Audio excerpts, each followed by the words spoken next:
স্বাধীন আমরা অনেকে বলি এটা দ্বিতীয় মুক্তিযুদ্ধ, অনেকে বলি না, মুক্তিযুদ্ধ বলা ঠিক না। স্বাধীন একটা জাতির ইতিহাসে একবারই হয়, সেটা আমরা 71 সালে হয়েছি। এটাকে আমরা আমাদের দ্বিতীয় মুক্তি সংগ্রামের লড়াই বলতে পারি, আমাদের নাগরিক মর্যাদার প্রতিষ্ঠার লড়াই বলতে পারি, আমাদের অর্থনৈতিক সামাজিক মুক্তির লড়াই বলতে পারি। কারণ আমরা যেভাবে গত 15 বছরে ভারতীয় দাসত্বের শৃঙ্খলে আবদ্ধ ছিলাম, সেই শৃঙ্খল ভেঙে আমরা অর্থনৈতিক সামাজিক এবং রাজনৈতিক মুক্তি নিশ্চিত করেছি। কাজেই একটার সাথে একটা তুলনা করা যাবে না।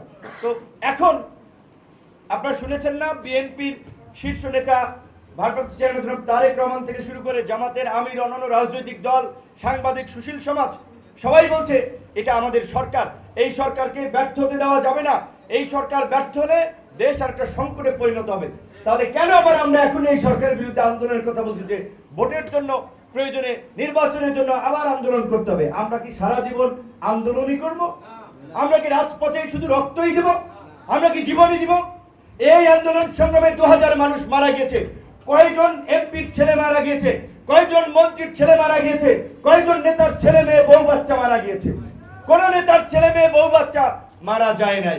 মারা গিয়েছে আপনার মতো আমার মতো কৃষকের সন্তান, শ্রমিকের সন্তান, রিকশাওয়ালা, গার্মেন্টস কর্মী, ছাত্র, জনতা, নেহায়েত আম জনতা, সাধারণ মানুষ।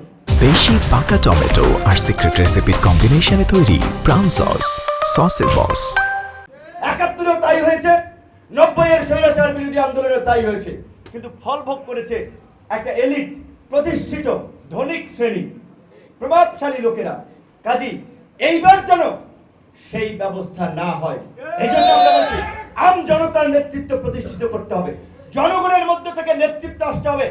জনগণ, সাধারণ জনগণের হাতে আমরা অসাধারণ ক্ষমতা আমরা দিতে চাই, যে ভোটাধিকার প্রয়োগের মাধ্যমে, অবাধ, সুষ্ঠু, নিরপেক্ষ নির্বাচনের মাধ্যমে তাদের নেতৃত্ব বাছাই করবে। সেখানে গণ অধিকার পরিষদের মতো এই আম জনতা, তরুণদেরকে, জনগণকে সচেতন করতে হবে। জনগণের মাঝে আমাদের রাজনীতি নিয়ে যেতে হবে। আমরা কি করতে চাই?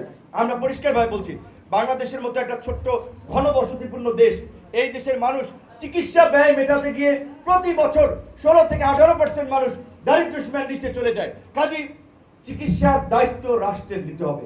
আমরা সার্বজনীন চিকিৎসা সেবা নিশ্চিত করব। আমরা ইন্টারমিডিয়েট পর্যন্ত অন্তত শিক্ষাকে অবেতনিক করব। এই জেনারেল শিক্ষার পাশাপাশি বাংলাদেশের মতো একটা ওভার পপুলেটেড কান্ট্রিতে প্রশিক্ষিত জনসম্পদ তৈরি করার জন্য টেকনিক্যাল শিক্ষার উপরে গুরুত্ব দিতে হবে। শিক্ষা ব্যবস্থাকে ঢেলে সাজাতে হবে, যে অনার্স মাস্টার্স করার পরেও চাকরি পায় না, পরিবারের বোঝা, নিজের কাছেও অস্বস্তি লাগে, এই ধরনের শিক্ষা ব্যবস্থা দিয়ে এই দেশ চলবে না। শিক্ষা ব্যবস্থাকে ঢেলে সাজাতে হবে। আমরা বলছি রাজনীতিবিদরা কোনো মানে কি বলবেন, উপরের শ্রেণীর লোক না। তারা জনগণ ভোট দিলে সে নেতা, না হলে নেতা নেই। কাজে যারা নেতা হবেন তারা জনগণের কাছে যাবেন, জনগণ তাদের কাছে আসবে না, জনগণের কাছে তারা যাবেন। এই রাজনীতিটা প্রতিষ্ঠিত করতে হবে। সেখানে যদি গতানুগতিক নেতৃত্ব এবং রাজনীতি যদি আবার ক্ষমতা আসে, পরিবর্তন তো হবে না।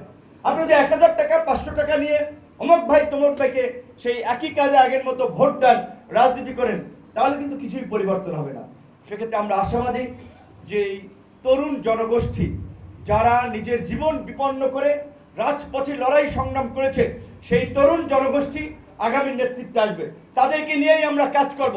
তাদের মাধ্যমে আমরা জনগণকে সচেতন করে নতুন নেতৃত্ব এবং নতুন রাজনীতি প্রতিষ্ঠায় আমরা এগিয়ে যাব।